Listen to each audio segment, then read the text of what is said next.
Assalamualaikum warahmatullahi wabarakatuh. Hi guys, a very good evening. Welcome to my channel. Guys, நான் previous வீடியோஸில் motion அதோடைய types போட்டிருந்தேன். அப்புறம் uniform and நான் uniform motion அப்படின்னா என்னென்னு எக்ஸாம்பிள்ஸோட போட்டிருந்தேன். இன்றைக்கி நம்ம இந்த வீடியோவில் அதோட கண்டினியூவேஷன், அதாவது distance, displacement, speed, velocity, acceleration அப்படின்னா என்ன, அதை பற்றி கொஞ்சம் இன்ஃபர்மேஷன் பார்க்க போகிறோம். வாங்க நம்ம வீடியோக்குள்ளே போகலாம். டிஸ்டன்ஸ் காஸ் நம்ம பொதுவாக டிஸ்டன்ஸ் நம்ம யூஸ் பண்ணுற வேர்டு தான். இது ஃபிசிக்கலாக என்ன அப்படின்னு பார்க்கலாம். The actual length of the path travel by a moving body respective of the direction is called distance travel by the body. அதாவது எப்படி சொல்லுவாங்க அப்படின்னு பார்த்தீங்கன்னா, நம்ம இப்போது ஒரு இடத்துல இருந்து இன்னொரு இடத்துக்கு போகிறோம் இல்லையா, அந்த இடத்தோடைய அந்த பாத்தோடைய லென்த்தை தான் டிஸ்டன்ஸ் அப்படின்னு சொல்றாங்க. இந்த டிஸ்டன்ஸ் டைரக்ஷனை பொறுத்து இருக்காது. Direction it is independent of the direction அப்படின்னு சொல்றாங்க. இந்த டிஸ்டன்ஸோட எஸ்ஐ யூனிட், அதாவது எஸ்ஐ சிஸ்டம்ன்றது நம்ம சின்ன கிளாஸ்லேயே படிச்சிருப்போம். International system of units. SI unit metre. அப்புறம் it is a scalar quantity having magnitude only. அதாவது friends, scalar and vector quantities ரெண்டு இருக்கு. ஸ்கேலார் குவான்டிட்டிஸ் அப்படின்னு பார்த்தீங்கன்னா அதுக்கு மேக்னிடியூட் மட்டும் இருக்கும். மேக்னிடியூட் அப்படின்னா என்ன அப்படின்னு பார்த்தீங்கன்னா, இப்போ ஒரு இடத்தோட டிஸ்டன்ஸ் நம்ம இத்தனை மீட்டர்ஸ் அப்படின்னு ஒரு நம்பரை வச்சு சொல்லுவோம் இல்லையா, 5 மீட்டர் 10 மீட்டர், அந்த 5-10 தான் மேக்னிடியூட் அப்படின்னு சொல்லுவோம். Next, displacement. It is defined as the change of the position of a moving body in a particular direction. அதாவது ஒரு மூவிங் பாடியோட பொசிஷன் ஒரு பர்டிகுலர் டைரக்ஷன்ல மாறிடுச்சுன்னா அதை தான் டிஸ்பிளேஸ்மெண்ட் அப்படின்னு சொல்றாங்க. It is a vector quantity having both magnitude and direction. நான் சொன்னேன் இல்லையா, ஸ்கேலர் குவான்டிட்டினா மேக்னிடியூட் மட்டும் இருக்கும். வெக்டார் குவான்டிட்டி அப்படின்னு பார்த்தீங்கன்னா மேக்னிடியூடும் இருக்கும், டைரக்ஷனும் இருக்கும். மேக்னிடியூட்னா நான் ஏற்கனவே என்னன்னு சொன்னேன், டைரக்ஷனும் நம்ம எல்லாருக்கும் தெரிஞ்சது தான், திசை. It's SI unit is metre. அதாவது இதோட எஸ்ஐ யூனிட், அதாவது இன்டர்நேஷனல் சிஸ்டம் ஆஃப் யூனிட், டிஸ்பிளேஸ்மெண்ட்க்கான யூனிட் அப்படின்னு பார்த்தீங்கன்னா மீட்டர். பொதுவாக டிஸ்டன்ஸ்க்கும் டிஸ்பிளேஸ்மெண்ட்டுக்கும் என்ன வித்தியாசம் அப்படின்னு பார்த்தீங்கன்னா, நம்ம பாத் இருக்கு இல்லையா, நம்ம போற பாத்தோடைய லென்த் தான் டிஸ்டன்ஸ் அப்படின்னு சொல்றாங்க. இப்போ அதுக்கு நம்ம ஒரு இல்லஸ்ட்ரேஷன் பார்ப்போம். இல்லஸ்ட்ரேஷன் அப்படின்னா ஒரு எக்ஸாம்பிள்ஸ் வச்சு, ஒரு டயக்ராம் வச்சு பார்ப்போம். Illustration of distance and displacement. இப்போ இந்த டயக்ராம் நல்லா அப்சர்வ் பண்ணுங்க. ஏலேருந்து பிக்கு ஒரு பாடி மூவ் ஆகுது. இப்போ வாங்க இதோட எக்ஸ்பிளனேஷன் பார்க்கலாம். Consider body moving from the point A. So ஏலேருந்து ஒரு பாடி மூவ் ஆகுது. ஏலேருந்து அதை பியை போய் ரீச் ஆயிடுது. ஓகேவா, இதான் அந்த டயக்ராம்ல இருக்கு. இப்போ பாருங்க, the total length of the path travel by the body from A to B is called distance travel by the body. அதாவது ஏலேருந்து பிக்கு அது டிராவல் ஆன அந்த டோட்டல் லென்த், அதுதான் டிஸ்டன்ஸ் அப்படின்னு சொல்றாங்க.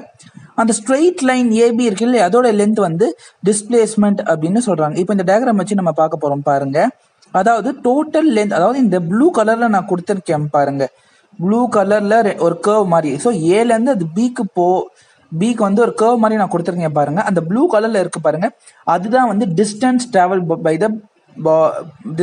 பை த பாடி அப்படின்னு சொல்லுவாங்க. இந்த எல்லோ கலர் லைன் இருக்கு பாருங்க, ஒரு ஸ்ட்ரெயிட் லைன், அந்த லைனோட லென்த் தான் டிஸ்பிளேஸ்மெண்ட். அந்த ப்ளூ கலர் லைனோட லென்த் டிஸ்டன்ஸ், இந்த எல்லோ கலர் லைனோட லென்த் டிஸ்பிளேஸ்மெண்ட். ஓகேவா, வாங்க இப்போ நெக்ஸ்ட் ஸ்பீட்னா என்ன அப்படின்றத பார்க்கலாம்.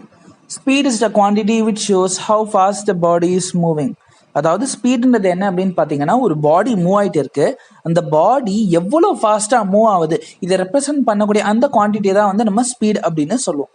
Speed, it is the rate of change of distance or distance traveled in unit time. அதாவது இவ்வளோ டைம், ரேட் ஆஃப் சேஞ்ச் ஆஃப்னாலே time with expect to time நம்ம சொல்கிறது. அதாவது இவ்வளோ டைமில் இவ்வளோ டிஸ்டன்ஸ் கவர் பண்ணி இருக்குது, அதை ரெப்ரசென்ட் பண்ணுற அந்த குவான்டிட்டியை தான் நம்ம ஸ்பீடுன்னு சொல்லுவோம். It is scalar quantity. ஸ்பீடுன்றது ஸ்கேலார் குவான்டிட்டி. ஸ்கேலார் குவான்டிட்டினா மேக்னிடியூட் மட்டும்தான் இருக்கும். ஸ்பீடு நம்ம டைரக்ஷன் வச்சு சொல்ல முடியாது, வெறும் மேக்னிடியூட் மட்டும்தான். இவ்வளோ மீட்டர் பர் செகண்ட்ல போதுன்னு மட்டும்தான் நம்மளால சொல்ல முடியும். It's SI unit is metre per second. இதோட SI unit metre per second. இதோட ஃபார்முலா என்ன அப்படின்னு பார்த்தீங்கன்னா, speed is equal to distance travel by time taken. இது நமக்கு ப்ராப்ளம்ஸ்ல யூஸ் ஆகும். இப்போ சப்போஸ் உங்களுக்கு ஒரு பாடி இவ்வளோ டிஸ்டன்ஸில் இவ்வளோ டைமில் ட்ராவல் பண்ணி இதோட ஸ்பீடை ஃபைன் பண்ணுங்க அப்படின்னு கூட கேட்கலாம். இல்லை டைமையும் ஸ்பீடையும் கொடுத்துட்டு எவ்வளோ டிஸ்டன்ஸ் கவர் பண்ணியிருக்கோன்னு கூட கேட்கலாம். ஒரு விஷயம் நல்லா ஞாபகம் வச்சுக்கோங்க, டிஸ்டன்ஸ்ன்றது ஸ்கேலார் குவான்டிட்டின்னு நான் சொன்னேன். ஸோ இந்த ஸ்பீடுன்றது என்ன, rate of change of distance. So speed வந்து வெக்டார் குவான்டிட்டியாக இருக்க வாய்ப்பு இல்லை, ஏன்னா டிஸ்டன்ஸ் வந்து டைரக்ஷனாக காட்டாது. அதே மாதிரி வந்து ஸ்பீடு வந்து எவ்வளோ ஃபாஸ்ட்டாக மூவ் ஆகுதுன்னு காட்டும் தவிர எந்த டைரக்ஷனில் மூவ் ஆகுதுன்றது ஸ்பீடு காட்டாது. ஸோ எந்த டைரக்ஷனில் மூவ் ஆகுன்றதை காட்டுறதுக்காக தான் நம்ம வெலாசிட்டி அது வந்து நம்ம யூஸ் பண்ணும். So velocity is a quantity which shows the speed as well as the direction of the object. அதாவது ஒரு ஆப்ஜெக்ட் வந்து எவ்வளோ ஸ்பீடாக மூவ் ஆகுது ஆஸ் வெல் அஸ் அது எந்த டைரக்ஷன் மூவ் ஆகுது, இது ரெண்டுமே காட்டுற அந்த குவான்டிட்டியை தான் வந்து நம்ம வெலாசிட்டி அப்படின்னு சொல்லுவோம். It is a vector quantity. அதாவது வெலாசிட்டி வந்து வெக்டார் குவான்டிட்டி. ஏன், இது வந்து மேக்னிடியூடும் இருக்கு, டைரக்ஷனும் இருக்கு. இது வந்து ஒரு ஆப்ஜெக்ட் வந்து எவ்வளோ ஸ்பீடாக மூவ் ஆகுது, அதாவது இவ்வளோ 5 மீட்டர் பர் செகண்ட், அந்த 5 மீட்டர் பர் செகண்ட் அந்த மேக்னிடியூடையும் காட்டுது, எந்த டைரக்ஷனில் மூவ் ஆகுதுன்ற அந்த டைரக்ஷனையும் காட்டுது. So it's a vector quantity. இதோட டெஃபினிஷன் பார்த்தீங்கன்னா, velocity is rate of change of displacement or displacement in unit time.